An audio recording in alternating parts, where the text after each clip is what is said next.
Movie की शुरुआत में हम एक लड़की मई को देखते हैं जिसकी एक आंख पूरी तरह जख्मी है। उसे काफी तकलीफ हो रही है और वो अपनी आंख को पकड़कर रो रही है, चिल्ला रही है। अब उसकी आंख के साथ हुआ क्या था, ये जानने के लिए हम चले जाते हैं मई के बचपन में, जहाँ दिखाया जाता है कि बचपन से ही मई की वो आंख खराब थी, इसीलिए वो हमेशा उस पर एक पट्टी पहना करती थी, जिस वजह से हर कोई उसकी मजाक बनाया करता था और कोई उससे दोस्ती नहीं करता था, जिससे वो हर वक्त काफी उदास रहती थी। उसे डॉल से खेलना बहुत पसंद था और वो उन्हें पसंद भी करती थी, लेकिन वो हमेशा ही उन्हें खेल कर तोड़ दिया करती थी, क्योंकि डॉल्स को तोड़ना भी उसे बेहद ही पसंद था। जाहिर है ये बात काफी अजीब थी, जो इस बात की तरफ इशारा कर रही थी कि मई कोई नॉर्मल बच्ची नहीं है, उसके अंदर काफी गुस्सा भी है और बेरहमी भी। अब मई की बर्थडे पर उसकी मोम उसे एक डॉल तोहफे में देती है जो बेहद ही प्यारी थी और शीशे के एक बॉक्स में बंद थी। उसकी मोम कहती है ये मेरी बनाई पहली डॉल है, बिल्कुल ऐसी डॉल बचपन में मेरी दोस्त हुआ करती थी, तो अगर तुम्हारा भी कोई दोस्त नहीं बन रहा तो तुम इसे अपनी दोस्त बना लो, लेकिन हाँ क्योंकि ये डॉल खास है तो इसे इस शीशे के बॉक्स से बाहर मत निकालना। तब अपनी मोम की बात मानकर वो उस डॉल से दोस्ती कर लेती है। फिर अब हमें कुछ सालों के बाद का वक्त दिखाया जाता है, जहाँ टाइम गुजरने के साथ साथ मई भी अब बड़ी हो गई है। उसने अपने उस खराब आंख का भी इलाज करवा कर उसमें लेंस लगवा लिया है, इसीलिए अब उसे पट्टी पहनने की जरूरत नहीं पड़ती, क्योंकि वो बिल्कुल ठीक हो गई थी। उसकी आंख ठीक होने के बाद उसके अंदर एक अलग ही हिम्मत आ गई थी और वो किसी से भी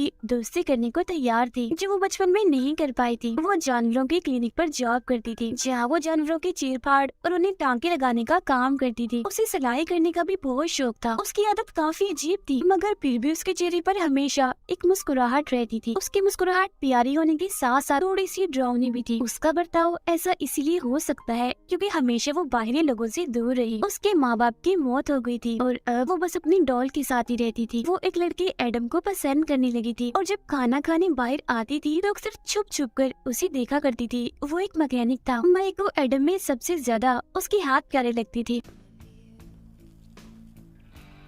फिर एक दिन जब एडम कॉफी शॉप में बैठकर किताब पढ़ रहा था, तब मई भी उसे देखने उसके पास बैठने के लिए वहाँ चली जाती है। किताब पढ़ते पढ़ते एडम की आंख लग जाती है और वो वहीं सो जाता है, जो देख वो उसके पास जाकर उसके हाथों से अपने चेहरे को छूने लगती है। तभी अचानक से उसकी आंख खुल जाती है, जो देखकर वो एकदम घबरा गई थी और फौरन वहाँ से चली जाती है। अब धीरे धीरे दोनों की बातचीत होने के साथ दोस्ती हो जाती है, जिसके बाद वो लोग एक साथ टाइम गुजारने लगते हैं। और क्योंकि उसे एडम के हाथ काफी पसंद थे, इसीलिए वो बार बार उसके हाथों से अपने चेहरे को छुआ करती थी। वो लोग अब अपना बहुत सा वक्त एक साथ गुजारते थे और अक्सर मूवीज देखते भी जाया करते थे। एक दिन क्लिनिक में मई के साथ उसकी दोस्त काफी अजीब बातें करती है, क्योंकि वो एक अच्छी लड़की नहीं थी, लेकिन मई को तो वो पसंद थी, क्योंकि उसकी गर्दन भी उसे बहुत पसंद थी, बहुत प्यारी लगती थी, बिल्कुल वैसे ही जिसे एडम के हाथ उसे अपनी तरफ खींचती है। यहाँ हम दोनों के बीच थोड़ी बहुत बातें होती है। Hey, we got the whole place to ourselves. जिसके बाद मई की दोस्त उसे अपनी बिल्ली तोहफे में दे देती है। घर आने के बाद वो एडम को बार बार कॉल कर रही थी, मगर वो कॉल उठा ही नहीं रहा था, क्योंकि आज वो बहुत मसरूफ था। काफी दिन तक बात ना होने पर एक दिन मई एडम को अपने घर बुला लेती है, जहाँ दोनों बैठकर डरावनी फिल्म देख रही थी, जिसमें कुछ सीन्स ऐसे थे जिनमें चीर फाड़ थी, जैसे कपल छुट्टियां मनाने पिकनिक पर गयी, जहाँ उनके साथ कुछ ऐसा हुआ कि दोनों एक दूसरे को ही नोच नोच कर खाने लगे। लड़की अपने हस्बैंड की उंगली खा जाती है और लड़का अपनी वाइफ के जिस्म पर काटने लगता है, जो इस तरफ इशारा कर रहा था कि वो आदमखोर बन गए हैं। अब हालांकि वो अजीब मूवी थी, मगर मई को काफी पसंद आ रही थी। इस तरह के सीन देखकर उसे अलग ही सुकून मिलने लगता है, इसीलिए वो एडम के पास जाके बैठ जाती है ताकि वो सारे सीन्स और करीब से देख सके। जिसके बाद वो दोनों सोने के लिए चली जाती है, जिस दौरान मई उसके हाथ बार बार अपने चेहरे पर फेरने लगती है। जिसके बाद उसे कुछ ऐसा होता है कि वो एडम को काट लेती है, जिससे उसका खून निकलने लगता है। ये बात उसे पसंद नहीं आती, तो वो वहाँ से उठकर चला जाता है। वो क्योंकि मई से नाराज हो गया था। उसके जाने के बाद मई अपनी उस डॉल जो उसकी मॉम ने उसे गिफ्ट दी थी उसे डांटने लगती है, क्योंकि उसे लग रहा था कि ये डॉल ही मुझसे इस तरह की अजीब हरकतें करवा रही है। फिर एडम को मनाने के लिए वो बार बार उसे कॉल करती है, मगर वो एक भी कॉल नहीं उठाता। ऐसा लग रहा था जैसे वो उसे नजरअंदाज कर रहा हो। काफी दिनों तक बात और मुलाकात न होने पर मई को उसकी फिक्र होने लगती है। Hello, Adam. This is May.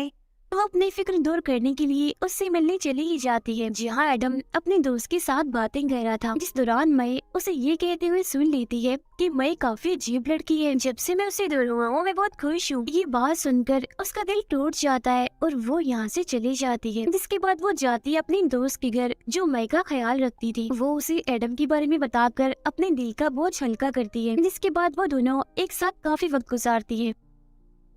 मजीद अपना मन हल्का करने वो बच्चों के स्कूल जाकर वहाँ के बच्चों से मुलाकात करती है। तभी वो देखती है कि एक छोटी प्यारी सी बच्ची एक छोटा सा बर्तन बना रही थी, जिस पर वो मई का नाम लिखती है और उसे वो छोटा सा बर्तन तोहफे में दे देती है। अब यही रात के वक्त उसकी मुलाकात एडम से होती है। उसे देखकर एडम को अच्छा नहीं लगता, इसीलिए उसे थोड़ी बहुत बात करके अपनी जान छुड़वाने के लिए यहाँ से चला जाता है। इस बात से उसका मूड खराब हो गया था, इसीलिए वो अपने दोस्त के घर आ जाती है, क्योंकि अब वो दोनों एक दूसरे के काफी करीब थी। मगर वहाँ आकर वो देखती है कि उसके दोस्त के घर पर तो उसकी दूसरी दोस्त है, जिस वजह से मई को काफी बुरा लगता है और वो गुस्से में बगैर कुछ कहे ही अपने घर आ जाती है, क्योंकि एक तरह से उसे दोनों तरफ से ही मायूसी और धोखा मिला था, एडम की तरफ से भी और अपने दोस्त की तरफ से भी, जो उसे इतनी प्यारी थी। घर आने के बाद वो इतना दुखी हो जाती है कि फूट फूट कर रोने लगती है, क्योंकि एक बार फिर वो अकेली हो गई थी और गुस्से में वो अपने सारे डॉल्स तोड़ देती है। उसकी जो बिल्ली थी वो उसे अपने पास बुलाने लगती है, मगर वो भी उससे दूर चली जाती है, जिस वजह से उसे काफी गुस्सा आ गया था। इसीलिए वो एक बर्तन उठाकर उसे जोर से देकर मारती है, जिससे बिल्ली वहीं मारी जाती है। अब तभी मई को ऐसा महसूस होता है जैसे उसकी बॉक्स वाले डॉल और बाकी डॉल्स उससे बात कर रही हैं, क्योंकि उसे हल्की हल्की सी आवाज सुनाई दे रही थी। वो फोन उठाकर जैसे ही कान पर लगाती है तो वो ऐसा महसूस करती है जैसे एडम ही फोन पर कुछ कह रहा है, मगर सच तो ये था कि उसकी डॉल ही हल्की सी आवाज में उससे कुछ कह रही थी, जिस पर वो ध्यान नहीं देती। अगले दिन वो अपने डॉल को लेकर दोबारा से उस स्कूल में आ जाती है, जहाँ एक बच्ची ने उसे छोटा सा बर्तन तोहफे में दिया था। उसकी डॉल सारे बच्चों को काफी पसंद आती है, इसीलिए वो उसे बाहर निकालने की जिद करते हैं, मगर मई कहती है नहीं, मैं इसे नहीं निकाल सकती, क्योंकि मेरी मॉम ने मना किया था। मगर इसके बावजूद भी बच्चे उस बॉक्स को मई से छीनने लगते हैं,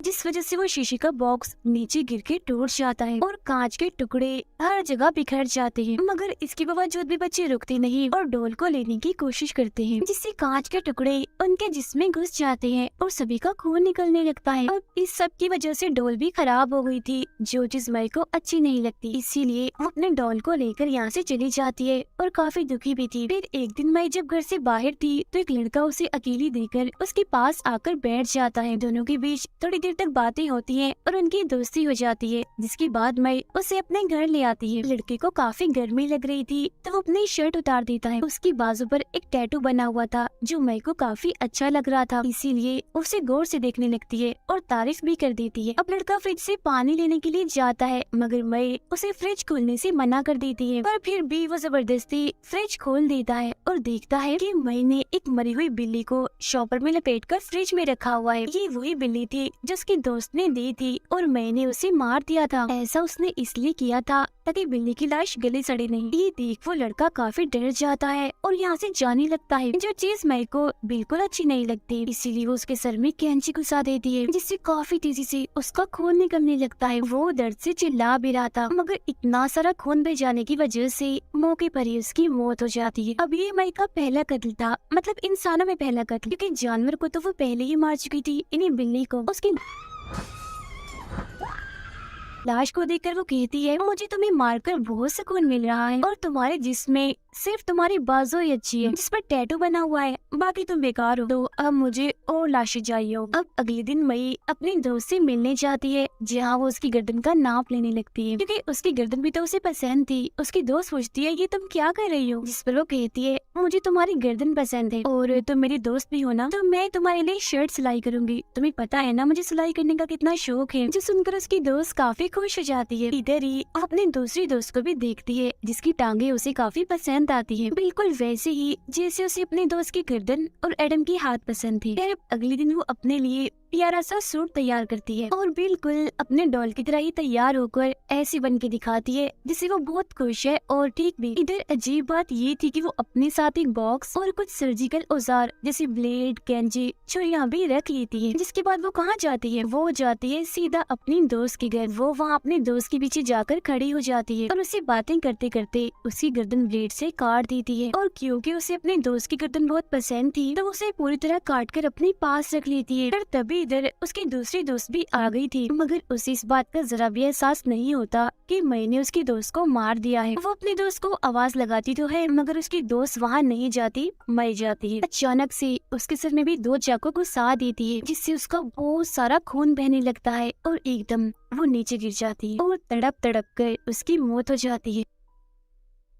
अब क्योंकि मई को उसकी टांगे पसंद थी तब वो उसकी टांगों को काट कर उस बॉक्स में अपने पास रख लेती है। अब यहाँ हमें ये अंदाजा तो हो गया था कि मई अब काफी बदल गई है। वो अब शैतानी और काफी बेरहम बन गई है। उसे देखने से ऐसा लग रहा था जैसे वो अपने कंट्रोल में है ही नहीं और वो हमेशा ही अब ऐसी ही रहेगी। जैसे बचपन में उसे डॉल्स को तोड़ना पसंद था, चीर फाड़ और खून खराबे जैसी चीजें देखकर उसे सुकून मिलता था, मतलब आदमखोर जैसी सीन जिसमें कोई किसी को खा रहा है, इस तरह की चीजें। और अब उसे लोगों को मारने में मजा आ रहा था जिससे वो कितना अच्छा काम कर रही हो और एक अलग ही सुकून में वो जी रही थी। जिसका मतलब साफ था कि उसके अंदर एक डिस्टर्बिंग चीज बचपन से ही थी, मतलब खून खराबा। और अब उसे बहुत सारे जिस्मों के हिस्से मिल गए थे मगर अभी भी उसे खास एडम के हाथ चाहिए थे। तो अब वो कहाँ जाएगी? जी हाँ बिल्कुल, अब वो जाती है एडम के घर। जी हाँ, वो अपनी नई दोस्त के साथ था। एडम के साथ किसी और लड़की को देखकर उसे जलन होती है, इसीलिए वो उसके सामने जाती है और कहती है मेरे चेहरे को हाथ लगाओ, मगर वो अपनी नई दोस्त के सामने ऐसा नहीं करता और उसे वहाँ से जाने का कहता है और वो उसकी बेइज्जती कर रहा था जिस वजह से एडम की दोस्त उस पर हंसने लगती है। अब मजीद उसे बेइज्जत करने के लिए जैसे ही एडम अपने हाथ से उसे छूने लगता है तो फौरन में चाकू